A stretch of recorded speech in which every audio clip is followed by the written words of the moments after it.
Viewers আসসালামু আলাইকুম। আপনারা দেখছেন বিজয় টেক 71 ইউটিউব চ্যানেল। আমি আছি নাসিরুদ্দিন বিজয় আপনাদের সাথে।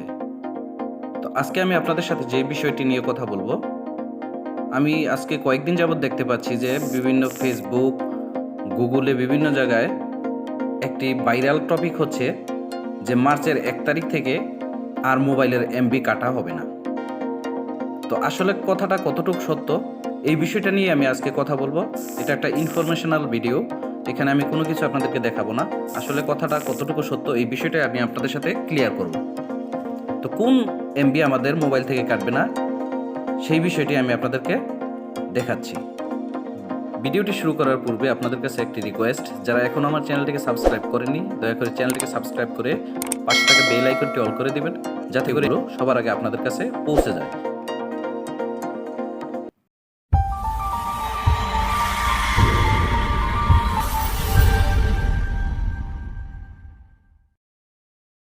তো মার্চ মাসের 1 তারিখ থেকে আমাদের মোবাইলের ডাটা কাটবে না। এই কথাটার আসলে সত্যতা যাচাই করার জন্য প্রথমে আমাদেরকে যে জিনিসটা বুঝতে হবে যে আমরা দেখা যায় যে প্রতি মাসেই আমাদের বিভিন্ন ডাটা কিনে থাকি, যেমন মাসিক প্যাকেজ কিনে থাকি, সাপ্তাহিক প্যাকেজ কিনে থাকি, বা কম্বো যে অফারগুলো আছে এইগুলো কিনে থাকি। তো আপনার মোবাইলে যখন আপনি 30 জিবির একটা প্যাকেজ কিনেন, দেখা যাচ্ছে যে মাস শেষে আপনি 30 জিবি খরচ করতে পারেন নাই। দেখা গেল যে আপনার এখানে 30 জিবির জায়গায় আপনি 20 জিবি খরচ করছেন আর 10 জিবি রয়ে গেছে মোবাইলে।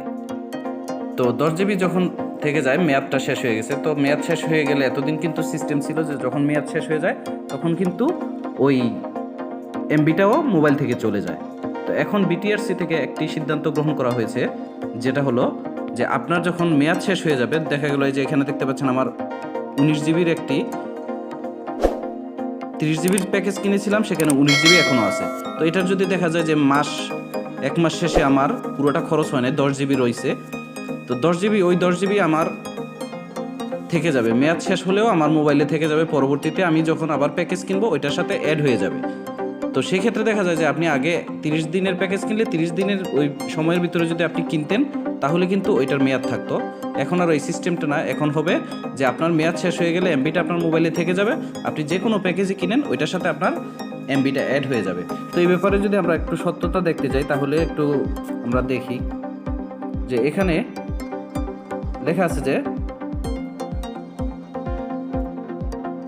1 মার্চ থেকে মোবাইলের ডাটার মেয়াদ থাকবে না। তো এখানে লেখা আছে মোবাইল ইন্টারনেট ডাটা প্যাকেজের ব্যাপক পরিবর্তন আনতে চলেছে Bangladesh communication regulatory commission BTRC. এর পরিবর্তনের ফলে অপারেটরদের অফারের সংখ্যা কমে যাবে এবং গ্রাহকরা তাদের বর্তমান প্যাকেজের ব্যবহৃত ডাটাও পরবর্তী প্যাকেজের সঙ্গে পেয়ে যাবে। আগামী মাস থেকে নতুন সিদ্ধান্ত কার্যকর করতে বিটিআরসি ইতিমধ্যে অপারেটরদের নির্দেশনা দিয়েছে, অর্থাৎ অলরেডি নির্দেশনা দিয়েছে। তাহলে যদি 1 এপ্রিল থেকে এটা কার্যকর হয়, এটা কিন্তু আসলে খুব খারাপ না। আমরা অনেক সময় এমবি খরচ করতে পারি না, সেই এমবিটা আমাদের কেটে যায়। যদি এই সিস্টেমটা চালু হয় তাহলে আমাদের জন্য আসলে অনেকটা ভালো হবে, যে পরবর্তীতে আমরা যে কোনো অফার নিলেই, যে কোনো প্যাকেজ নিলেই আমাদের ওই আগের এমবিটা যোগ হয়ে যাবে। অর্থাৎ 10 জিবি আছে মোবাইলে, আপনি পরবর্তীতে যদি 1 জিবিরও একটা প্যাকেজ কিনেন তাহলেও কিন্তু আপনার ওই 10-এর সাথে 1 যোগ হয়ে 11 জিবি হয়ে যাবে। তো আশা করি বুঝতে পেরেছেন ঘটনাটা আসলে কি। যদি ভিডিওটি আপনাদের ভালো লেগে থাকে তবে ভিডিওটিকে লাইক দিবেন, শেয়ার করবেন, কমেন্টস করবেন, আর আমার চ্যানেলে যদি নতুন হয়ে থাকেন তবে চ্যানেলটিকে সাবস্ক্রাইব করে পাশে থেকে বেল আইকনটি অল করে দিবেন। তো আজকের মতো ভিডিওটি এখানেই শেষ করলাম। আল্লাহ হাফেজ, আসসালামু আলাইকুম।